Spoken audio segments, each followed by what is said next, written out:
আসসালামু আলাইকুম everyone, welcome to জান্নাত কুকিং চ্যানেল। আমার আজকের রেসিপি জর্দা সেমাই। কিভাবে সেমাই রান্না করলে সেমাই জর্জরে হবে আর কেতকেতে হবে না, এরকম সমস্যায় আর পড়তে হবে না। এখন থেকে সব সময় সেমাই রান্না করতে গেলে অবশ্যই সেমাই জর্জরে হবে। পানি এবং মিষ্টির সঠিক পরিমাণ সহ সব কিছুই বলে দেব। সেমাই রান্না করার জন্য আমি এখানে 1 প্যাকেট লম্বা সেমাই নিয়েছি, আর সেমাইগুলো প্যাকেটের ভিতরে রেখে 2 ইঞ্চি 3 ইঞ্চি লম্বা করে ভেঙে নিচ্ছি। এখন একটা বলে আমি সবটুকু সেমাই ঢেলে নিয়েছি। এই যে দেখেন, 2-3 ইঞ্চি লম্বা করে আমি সেমাইগুলো ভেঙে নিয়েছি। সেমাই রান্না করার জন্য চুলায় একটি কড়াই বসিয়ে দিয়েছি একটি তেজপাতা কেটে, দিয়েছি 2টি এলাচ দারুচিনি, 1 টেবিল চামচ বাদাম কুচি, 1/3 কাপ নারিকেল খোড়া, 1/3 কাপ কিশমিশ, আর দিয়ে দিয়েছি 1/4 কাপ ঘি। আমি সম্পূর্ণ রান্নাটাই ঘি দিয়ে করে নেব। আপনারা চাইলে তেল দিয়েও করে নিতে পারেন, কিন্তু ঘি দিয়ে রান্না করলে সেমাইটা খেতে অনেক বেশি মজার হয়ে থাকে, আর সেমাইয়ের মধ্যে খুবই সুন্দর একটা ফ্লেভার বের হবে।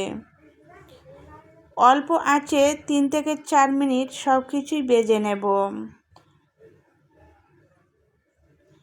সব কিছু আমি খুব সুন্দর করে ভেজে নিয়েছি। এরকম লালচে হয়ে যাবে তখনই দিয়ে দিতে হবে সেমাইগুলো।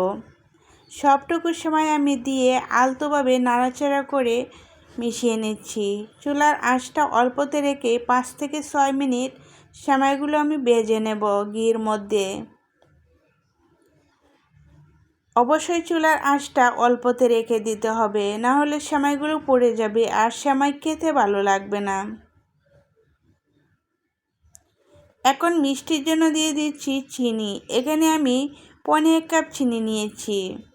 আপনারা চাইলে চিনির পরিমাণটা আরও কম অথবা বাড়িয়ে দিতে পারেন, কিন্তু এটা পারফেক্ট মিষ্টি হবে। চিনি যতটুকু দিয়েছি ঠিক সমপরিমাণ পানি দিয়েছি। পানিও আমি ঠিক 1.5 কাপ দিয়েছি।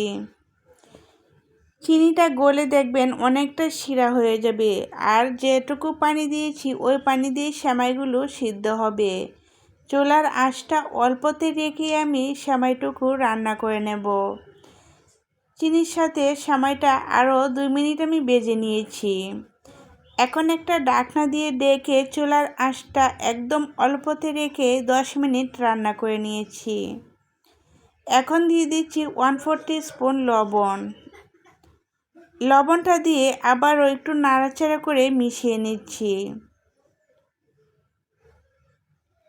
এই সেমাইটা রান্না করার সময় চুলার আঁচটা ফার্স্ট টু লাস্ট পর্যন্ত অল্পতেই রেখে দিতে হবে, না হলে কিন্তু সেমাইটা পুড়ে যাওয়ার সম্ভাবনা থাকবে, তখন আর সেমাইটা খেতে ভালো লাগবে না। এখন ঢাকনা দিয়ে ডেকে আবারও সেমাইটা রান্না করব 5 মিনিট। 5 মিনিটের ভিতরে আমার সেমাইটা একদম জর্জরে হয়ে গিয়েছে। এখন যে অবস্থায় আছে এটা একবারে শুকনো হয়ে গিয়েছে। এখানে কিন্তু পানি অথবা চিনি শিরা কোনো কিছুই নেই। সেমাইটা ঠান্ডা করে নিয়েছি। এখন একটা কাঁটা চামচের সাহায্যে আমি সেমাইগুলো এভাবে ছড়িয়ে দিচ্ছি। তাহলে দেখবেন একটার সাথে আরেকটা সেমাই আর লেগে যাবে না। এখন একটা মিক্সিং বলে আমি সার্ভ করে দেখাচ্ছি। দেখেন মাশাআল্লাহ, সেমাইগুলো কত জর্জরি হয়েছে আর খেতে কিন্তু অনেক বেশি মজার হয়েছে। আমার আজকের এই সহজ রেসিপিটা ভালো লেগে থাকলে একটা লাইক দিয়ে সম্পূর্ণ ভিডিওটি দেখে নেবেন, আর চ্যানেলটি সাবস্ক্রাইব করতে ভুলবেন না। আজ তাহলে এ পর্যন্তই। সকলেই ভালো থাকেন, সুস্থ থাকেন। আল্লাহ হাফেজ।